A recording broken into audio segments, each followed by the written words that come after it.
সুপ্রিয় দর্শক, আসসালামু আলাইকুম। সবাইকে ঈদ উল ফিতরের শুভেচ্ছা জানাচ্ছি। ঈদ মুবারক। আজকে আপনাদের সামনে নিয়ে আসলাম ঈদ স্পেশাল গল্প। চলুন আর কথা না বাড়িয়ে আজকের ঈদ উপলক্ষে ঈদ স্পেশাল গল্পটি শুরু করছি। আমাদের বাড়ির পাশে একটি পুকুর আছে। সে পুকুরে যখন ভালো লাগে না তখন সেখানে গিয়ে পুকুরে বসে থাকি। এই পুকুরটি আমাদের বাড়ির জানালা দিয়ে দেখা যায়। এক রাতে যখন ঘুমাতে যাচ্ছিলাম তখন দেখলাম পুকুর পাড়ে কে যেন দাঁড়িয়ে আছে। আমি ভাবলাম হয়তো কেউ মাছ ধরতে এসেছে। তারপর আমি জানালা বন্ধ করে ঘুমিয়ে পড়ি। স্বপ্নে দেখলাম একটি সুন্দরী মেয়ে আমাকে বলছে, তুমি না পুকুর পাড়ে ডাকছিলাম, আসছো না কেন? আমি বললাম, কে তুমি? চিনলাম না তো।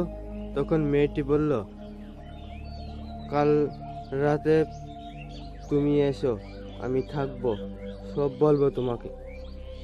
তখন স্বপ্ন শেষ হয়ে যায়, আমি ঘুম থেকে উঠে পড়ি। তখন রাতের জন্য অপেক্ষা করছিলাম, কখন রাত হবে। দেখতে দেখতে রাত ঘনিয়ে এলো। তখন আমি জানালার দিকে তাকিয়ে দেখলাম মেয়েটি দাঁড়িয়ে আছে, ইশারায় ডাকছে আমাকে। তারপর আমি তার ইশারায় তার কাছে যাই। আমি দেখলাম অবাক হয়ে যে স্বপ্নে মেয়েটিকে যে মেয়েটিকে স্বপ্নে দেখেছিলাম সেই মেয়েটি আবার। আমি বললাম, তুমি সেই মেয়েটি সে স্বপ্ন এসেছিলে, তাই না? তারপর মেয়েটি বলল, হ্যাঁ, আমি একটি পরী, আমি মানুষ নই। আমি থমকে গিয়ে বললাম, কি পরী? ছোটবেলায় কত পরী গল্প শুনেছি এবং কল্পনা করেছি যে আমি যদি পরীর সাথে তাদের দেশে চলে যাই। স্বপ্ন দেখি এই স্বপ্ন আসলে পূরণ হবে তা আমি ভাবতে পারিনি। পরীটি বলল, তাই তুমি যাবে? আমি বললাম, না। তারপর পরী বলল, না কেন? তুমি না বলেছিলে তোমার স্বপ্ন? তারপর পরীটি বলল, কেন? আমি বললাম, কেন, তুমি নিয়ে যাবে? তখন পরীটি বলল, আমি বললাম, আমি আমি যাব, নিয়ে যাবে আমাকে আমার কথাই? পরী বলল, তাহলে চলো। তখন পরী বলল, আচ্ছা, তোমার নাম কি? আমি বললাম, আমার নাম নাদিম।